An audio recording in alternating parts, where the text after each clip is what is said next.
أشهد أن لا إله إلا الله وحده لا شريك له وأشهد أن محمدًا عبده ورسوله أما بعد فأعوذ بالله من الشيطان الرجيم بسم الله الرحمن الرحيم. Respected Sadr Sahib, respected Nazir of Ijtema, and all the brother Ansar and Khudam, Assalamu alaikum wa rahmatullahi wa barakatuh. It is indeed a great pleasure for me once again to inaugurate the Ansarullah Ijtema. By the grace of Allah, Majlis Ansarullah UK has a very rich history. And it has very humble beginnings in the UK. And I remember when I was a very young man in this country, our elders at that stage, by the grace of Allah, used to be very active. And at that stage, we were a very small Jamaat, just a handful of families used to live in the UK. And all the activities of the Jamaat used to take place around Fazl Mosque. At that stage, we did not have the Mahmud Hall or Nusrat Hall. It was just the mosque and two houses, 61 and 63 Melrose Road. And there, everything used to take place. And sometimes when we had events, they used to be in the gardens of Melrose Road. And then I remember when Hazrat Khalifah Rabi Ramullah came to this country, we saw a complete transformation of the whole Jamaat. And even at that stage, the first Jalsa Salana that took place in Mahmud Hall. You cannot even imagine, but that gives you a sense of the Janeed of the Jamaat, that our first Jalsa Salana after Khalifah Rabi Ramullah arrived in the UK in 1984 took place in Mahmud Hall, where we probably had, for the first 2 days, between 300 to 400 attendees. And then the final session took place in Tolworth Recreational Center, where probably had 1,500 men and 1,500 women. And then the following year, we acquired, by the grace of Allah, Islamabad, and the first Jalsa Salana took place in Islamabad, where first year we had approximately 4,000 to 4,500 attendees, and some of them came from Europe and Pakistan. And at that stage, the accommodation and the marquees for Jalsa were much smaller than the marquee that we are sitting in today. And we did not have those facilities that we, by the grace of Allah, enjoy today, where you have air conditioning, you have wooden floors, carpets. And at that stage, I remember in 1985, it rained so heavily that we used to have straw and carpet on top. All the water came into the marquees. And everyone sitting on the floor, their clothes got wet, and the cars got stuck. So from those humble beginnings, we have seen the UK Jamaat transform into this, by the grace of Allah, this large Jamaat, where even the auxiliary organizations, by the grace of Allah, are able to organize events which are much larger than the events that we were holding in the initial stages for the Jamaat. And I remember some of the Ijtemas that took place, both of Qudam Lemdi and Ansarullah. The first Ijtema, as far as I remember, it could have been a joint Ijtema in the late 1960s, took place on Wimbledon Common. And there, it was just near the windmill, for those people who know where that is, near the windmill. And Hazrat Chaudhry Zafrullah Khan Sahib came and officiated at that Ijtema. And all we had was a few races and a few number of competitions, and that was the total extent. But then slowly and slowly, as the Jamaat grew, by the grace of Allah, we were able to hold Ijtemas. And I remember Heathland College, Heathland School in Ansarullah is sometimes where Ijtemas also were held. And then eventually, when Huzur Aqdas came, we started. However, as the Jamaat has grown, some of the issues, because when it was a smaller Jamaat, it was easy to nurture and do the tarbiyat of our youngsters, because it was much smaller and everyone took responsibility and everyone considered children therefore as their own children, and therefore took great responsibility to nurture all the young children in the Jamaat. And I remember when we first came to this country, we did not have a formal Itfalullah organization, so at that stage, Bashir Khan Sahib used to be the Amir and Laik Tahir Sahib used to be the Naib Amir, and that was when they first created Majlis Itfalullah Ahmadiyya. So we can see how, by the grace of Allah, things have progressed since then, and especially under Khilafat, we have seen how the progress of the Jamaat has completely transformed the Jamaat in the UK. And of course, in other parts of Europe as well, but we in particular in the UK have this special blessing of Allah, the Khalifatul Masih amongst us. And I was talking about this on the route to our Ijtema, that constant guidance of Huzur Aqdas here, even small things, we are able to get guidance from Huzur immediately, which other Jamaats are not able to get. But in spite of all of that, we also have challenges. And Allah says in Surah Luqman, chapter 31, verse 18 to 20, "O my dear son, observe prayer, enjoin in good and forbid evil, and endure patiently whatever may befall thee. Surely this is of those matters which require high resolve." So what is it that Allah the Almighty requires of us? Allah requires piety, honesty, modesty, generosity, graciousness, merciful. And Allah requires us to be a good son, a good father, a good husband, a good brother, and a good human being. These attributes taught in the home by the parents from a very early age can result in our children growing up as caring, loving, pious, honest, and modest individuals. And Islam teaches us that from day one, we do the azan in the ear of our child when the child is born, and the whole purpose is that that is when the tarbiyat of the child actually starts. Some parents are of the opinion that, no, let the children grow up, and when they grow up, then we will be able to take care of them and do their tarbiyat.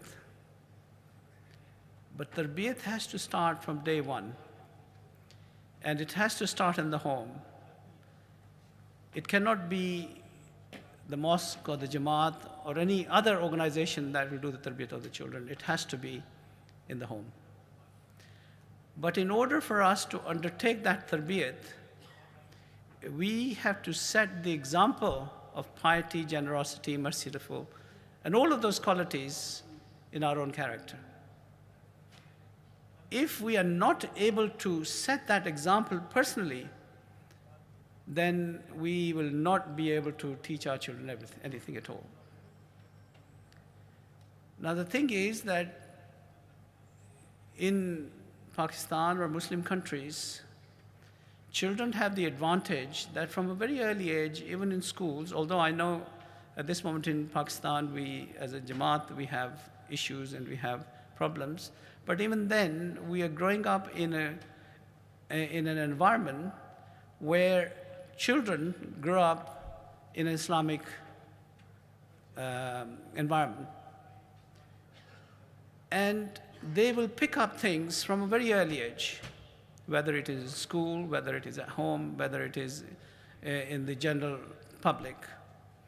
But in this country, where there are a lot of very good qualities, and let me say that this country, in some ways, practices Islam more than some of the Muslim countries do. Because in this country, some of the qualities that we were talking about, honesty, modesty, generosity, graciousness, politeness, giving alms, looking after the sick, looking after the poor, these fundamental qualities are ingrained in this society. But the problem that this society does have is that it is growing further and further away from Allah the Almighty. And because of that, it is turning into be a more selfish society. Everyone is looking at themselves first. And unfortunately, in the West, we're getting leaders like Mr. Trump who are reinforcing that message, saying America first. And that means, again, it is a more selfish attitude that has been propagated there. So in these countries, we have to take even greater care that we look after our children and protect them from some of those issues that are driving people away from God the Almighty in our society. So the first thing we must do is, and if you look at how your parents brought you up, because they were the ones who sacrificed, they were the ones, in a lot of cases, it was parents and grandparents who accepted Ahmadiyyat and sacrificed everything for Ahmadiyyat. And they were the ones who were able to then fight against the ills in the society by themselves, but create an environment at home which was of piety, integrity, and honesty. Now, each and every one of us has to look at ourselves and say, is that what we are providing in our home? I have said many times that when I come to the mosque, I can tell by just looking at the children which come from a house in which they are receiving excellent training. Because if you are being given the right training at home, you will see a 1-year-old child will come and stand next to their parents and perform the actions of namaz just as if an elder was doing it. And then you find those children who are 10, 11, 12, 13 years old, who are running around and sometimes ruining the prayers of other people who want to say their prayers. So when you practice piety and integrity and honesty in your own home, and you supplicate to Allah 5 times a day in your own home, or you take your children with you, and I have given my father's example many times, how he did our training, then you will be able to bring up your children with those qualities that are a must for any Ahmadi child, male or female. Now, there are a lot of challenges in society we are finding nowadays. And Huzur Aqdas constantly has reminded us of our responsibilities. And Huzur says,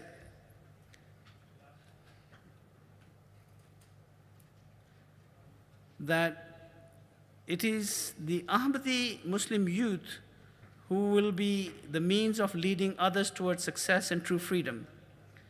To do this, you must learn about your faith so that you can display the highest moral standards in all aspects of your life. Only when you strive for such high standards will you be able to paint the true picture of peaceful Islam for the people of this world.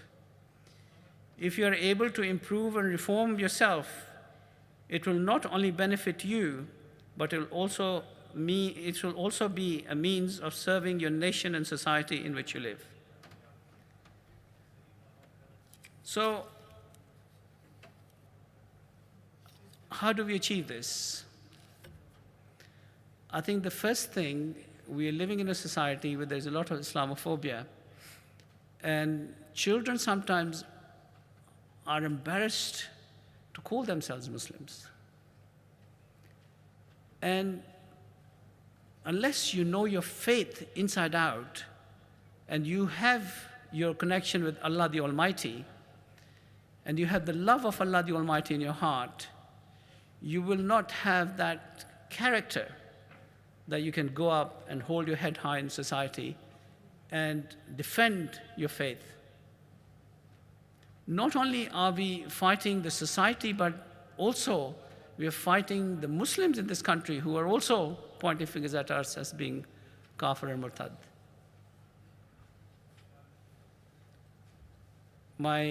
In my daughter's school, there were two little girls. One was an Ahmadi girl, 7 or 8 years old, and one was from one of the other Sunni Muslims. And they were best of friends. Until one day, the other girl came and said, "My mother has said that I cannot be friends with you because you're not a Muslim." Can you imagine the impact that may have had on that young child and child's mind, that not only are they fighting Islamophobia, but they're also fighting this issue of other Muslims calling us non-Muslims. It's just huge pressure for our children. And I was speaking to somebody, because recently in Pakistan, now this social media has become very active, and every day you receive different messages, and I'm sure some of you receive all these messages as well. There was a Maulvi who was saying that, Ahmadis, because they blaspheme, he was working out that when they read the kalma, they don't mean, because they're saying that in our writings of the Prophet ﷺ and Hazrat Khalifa Sani, Rahimullah, they said that Ahmad and Muhammad are the same. Now that is correct. But what they are implying here is that the Ahmad, Mirza Ghulam Ahmad, is the second Muhammad. And therefore, the kalma that they're reading, La ilaha illallah Muhammad Rasulullah, they actually mean Ahmad and not Muhammad. And because that is what they say, then everything else they say is blasphemous, and they're liable to be killed. Now, this is the situation that in Pakistan our children are finding on a daily basis. They're finding this prejudice. And Hazur Aqdas has said many times that we are the fortunate ones here that have been able to come out of that environment and are able to practice our faith freely, and yet we are not fulfilling our responsibilities to Allah the Almighty. And we are not able to bring our children in this open environment as good Ahmadi Muslims, and yet in Pakistan, where there's all the opposition, our children are still growing up into good Ahmadis in that country. So here are our challenges. Unless we create that environment in our home, unless we have honesty and piety and integrity in our homes, unless we have honest living and honest earning in our homes, unless we behave towards each other in a proper manner, we will be giving the wrong signal to our children. Unfortunately, a lot of cases come to me where parents, because of their own issues, they become so contentious that they take them out on children. I have a number of cases I'm dealing with at the moment where parents living in the same house are destroying the lives of their children because they are in conflict, and they expect the children to still be loyal and still love them in the same way, and yet when they're tearing them apart. Now, a mother who is looking after the children and feeding them and looking after them will naturally have more affection in the children's hearts than the father. And then what happens is that the father accuses the children of not looking after them and not paying proper respect to them when they themselves are not prepared to pay any respect to the children themselves. And unless we move away from these things, and then if we use bad language, if we do bad behavior, if children see us sitting at home all day not doing anything, then what type of example are we creating for our children? So I think this is something that we have to take very, very seriously, and we should look at how we can improve our own environment at home for the sake of our children. Now, there's another big challenge that we are facing at this moment in time. And Allah says, Allah the Almighty says in the Holy Quran, "Verily, we sent our messengers with manifest signs and sent down with them the book and the balance that people may act with justice. And we send down iron, wherein is material for violent warfare, and many benefit from mankind, and that Allah may distinguish those who help him and his messenger without having seen him. Surely Allah is powerful and almighty." Now this verse relates to the development of modern day technology. Of course, it mentions warfare, and we know that the modern technology is leading us towards destruction. Every day we hear about nuclear weapons and we hear about warfare. And Huzur Aqdas has warned the Jamaat many times, and also at peace conferences, Huzur has mentioned many times to the politicians of the world that unless we change ourselves, we are walking straight into a nuclear disaster, and nobody will be able to save us unless we live in a just world. And unfortunately, we see more and more injustice taking place in the world. We've seen in the United Nations what they're doing, even at this moment in time. And unless the world moves, as in our home, unless we can have a piety and honesty and integrity, the same applies on the international scene. Unless they can have honesty, piety, and integrity, they will also move towards disaster, as we will in our homes if we don't go in that direction. Now, we use technology and depend on technology in our daily lives. And our needs and demands for technology keep rising. Human beings use technology to travel, to communicate, to learn, to do business, to live in comfort. International communications that would span periods of weeks, we can now complete in a matter of seconds. And by the internet and other modern communications of technology, we are able to reach out around the world. Companies like Amazon make it so easy to access anything and everything from across the world and have it delivered right to your doorsteps immediately. I'm sure that parents are experiencing at home, especially the younger children nowadays, go onto Amazon and order, and within 24 hours, things are delivered, and everything is now coming through Amazon. However, technology also causes concerns for us. Its poor application has resulted in the pollution of environment, and it also caused a serious threat to our lives and society. Huzur Aqdas ibn Aziz has warned us about the dangers of modern technology throughout his speeches in the UK, German, and Belgium Jalsa Salanas. Huzur constantly emphasized the dangers of modern technology, especially when it comes to the younger generation. During his Lajna session address in the UK Jalsa Salana this year, Hazur spoke openly about this issue, and he said that many are now so consumed by their phones, so much so that it has now become an addiction, and much like addicts, people are constantly glued to their phones, and in doing so, further feed this addiction. Because of this, basic home life is falling apart, children are being spoiled, and when mothers call them down for dinner, firstly, the children do not listen, and when they do come down, they're holding with them phones or some technology where they're playing games or watching films, and they are constantly watching something on a screen.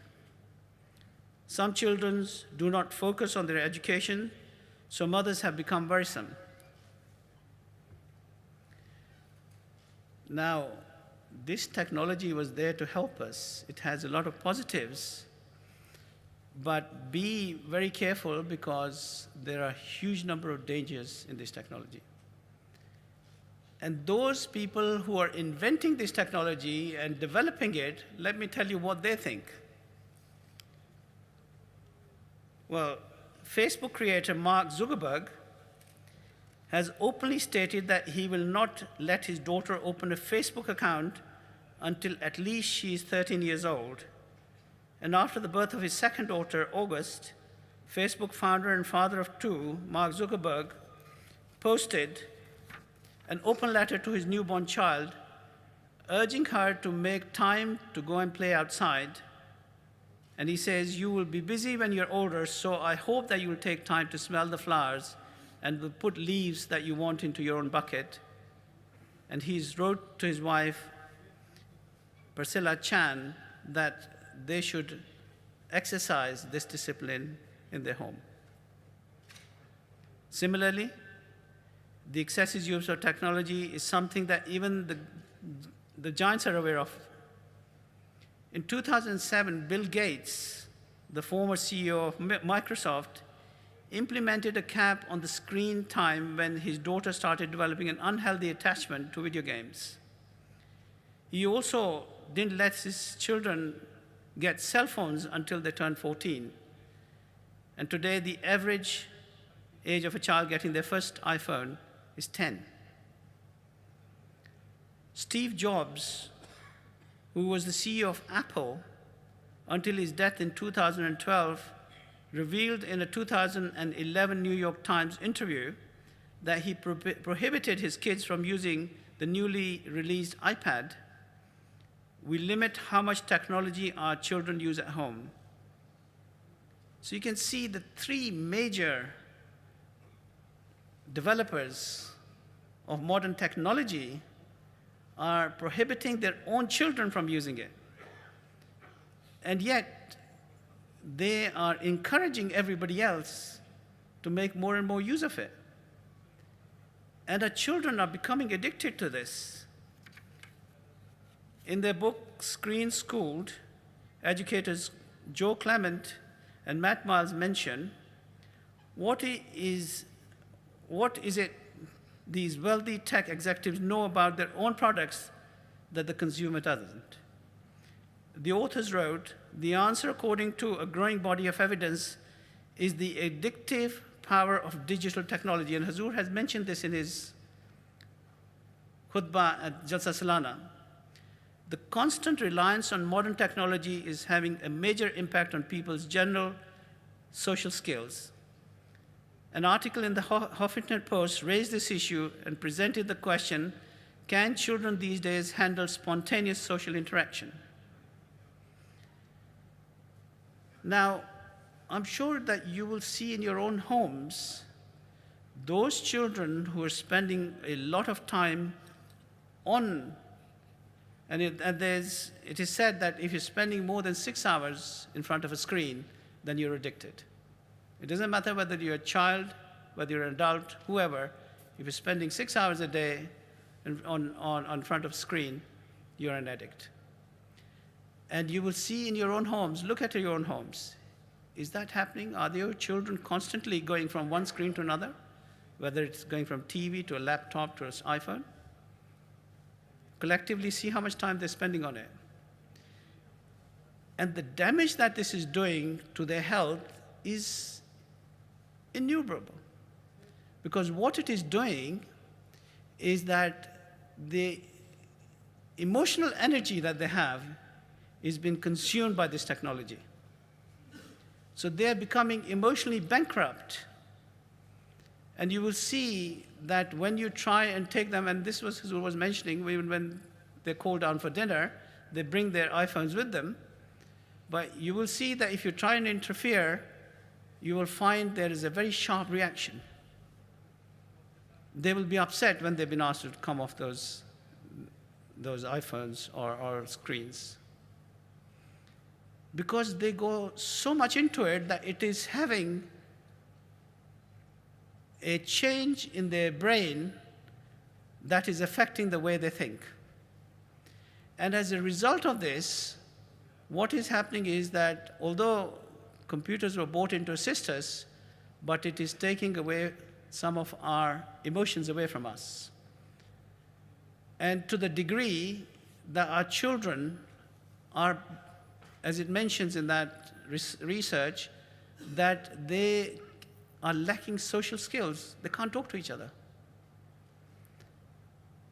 I am getting reports even of Ahmadi children, married, who sit in the same room and they will communicate with each other through texting each other,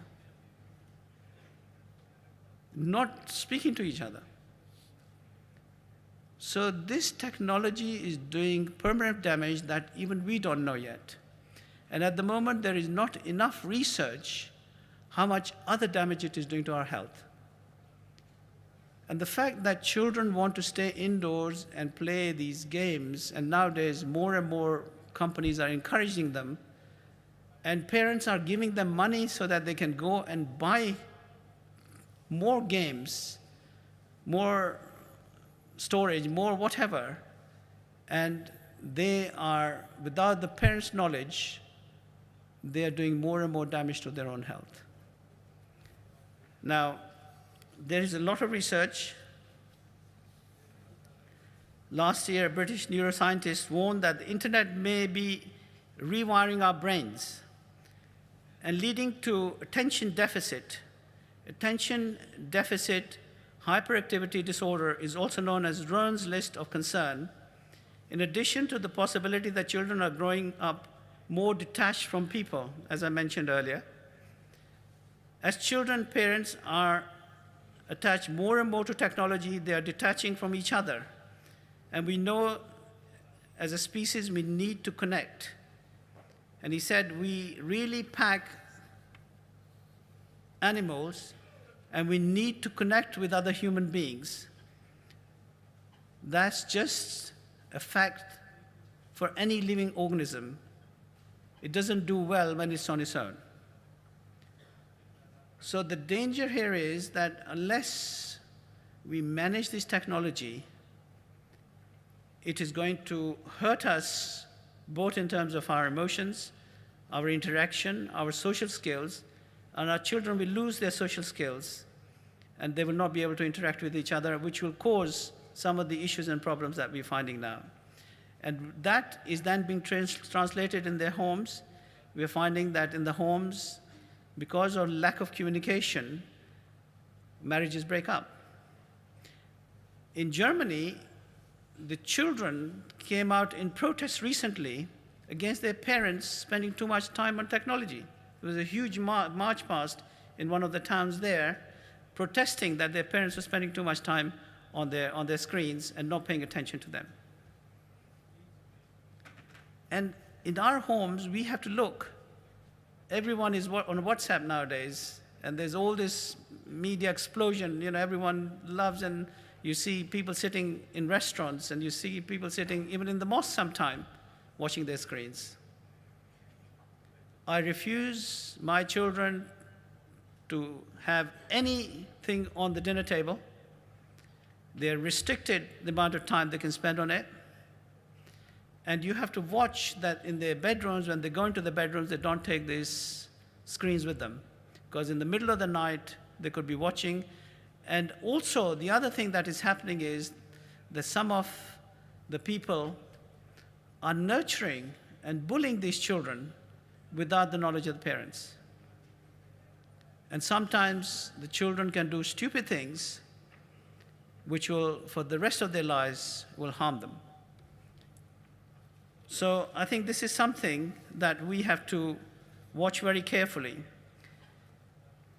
In 2012, in fact, scientists in the Chinese Academy of Science found that the brain chemicals of people who habitually use internet and were perhaps addicted to it have abnormal connections between the nerve fibers in their brain.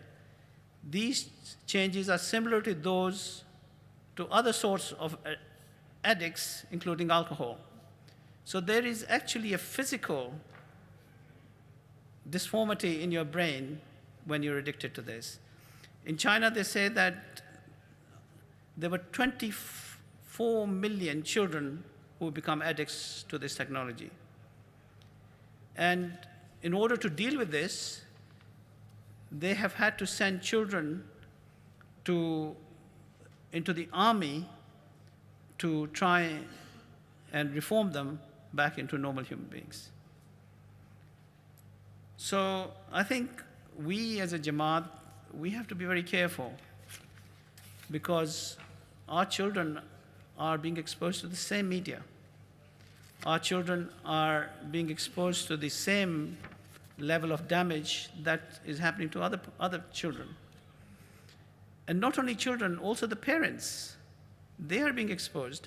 And as I mentioned, as yet we do not know, we haven't got enough research as to what the long-term damage is.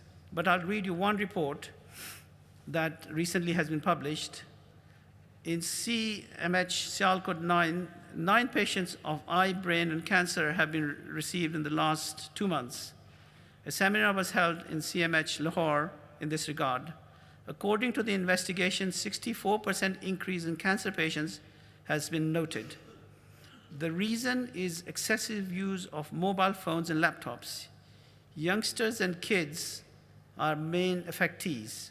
It starts from cervical spine pain, then headache and faintness. Later affects the eyes, brain, and skin. So avoid excessive use of mobiles, especially WhatsApp, during night and early morning. Children should be advised to use mobiles only for calls. Rest all the apps be avoided. Whilst using laptop, neck position be kept straight and screen to be used. It is important that we disseminate this information to everyone so that people are aware of it. This is what the article says. So you can see that technology can have good uses, but the dangers are also there for everyone to see. During his address at the York University in Toronto on 26th of October 2016, Hazuri Akhtar says, such technology has been developed that has the capability of wiping nations off the map with the press of a button. Of course, I'm referring to the development of weapons of mass destruction that are capable of inflicting the most unimaginable horrors, devastation, and destruction.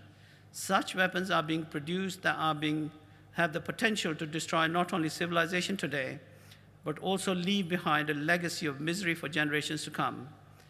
In the world today, we witness double standards and hypocrisy at so many levels of society that the resulting lack of peace is the cause of the utmost concern and grief for those people who sincerely feel the pain of humanity. As leader of the world Muslim community, it is this issue that concerns and worries me more than any other. And then Hazur went on to say, at a time when certain groups within Islam are doing their utmost to defame and discredit his teaching, we are witnessing how Allah the Almighty is constantly opening new venues of tabligh for our Jamaat. Unquestionably, MTA is itself playing a great role in spreading the true teachings of Islam to all parts of the world. I hope and pray that we are able to take full benefit of this great treasure that Allah has bestowed upon us, so that the message of true Islam shines brightly and comes to enlighten every home in the world. And then Huzur further says, there's no doubt that the media plays a huge role in influencing public opinion. So the media should use this power responsibly as a force for good and a force for peace. It should show the world that true Islam represents rather than focusing on merciless acts of tiny minority. So we can use media responsibly as well and for propagation of Islam, but it has a lot of dangers, and we should be very careful that as parents, as fathers, as brothers, as grandparents, we particularly look at and make sure that we do not allow in our own homes for this to be misused. Finally, I would like to say that by the grace of Allah, we are blessed with the institution of Khilafat. Hazrat Amir al-Mu'mineen, on a daily basis, is trying to teach us what true Islam stands for and how we can develop our relationship with our Creator.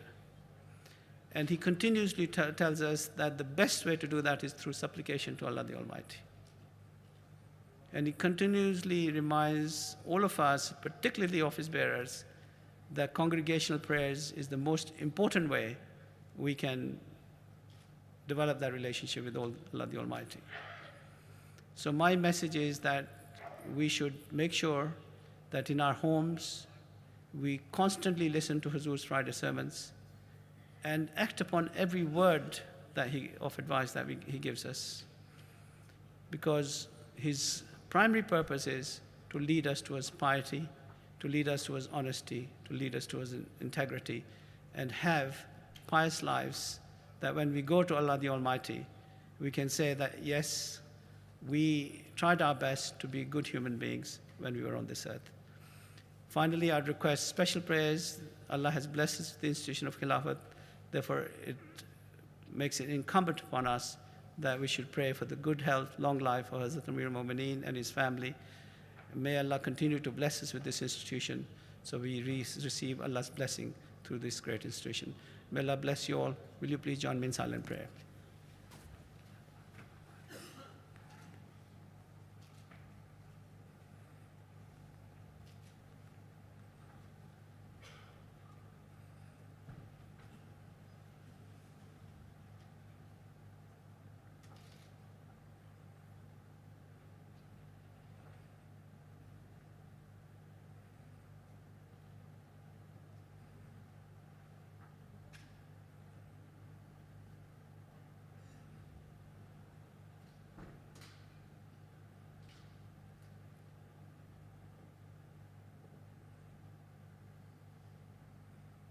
Ameen.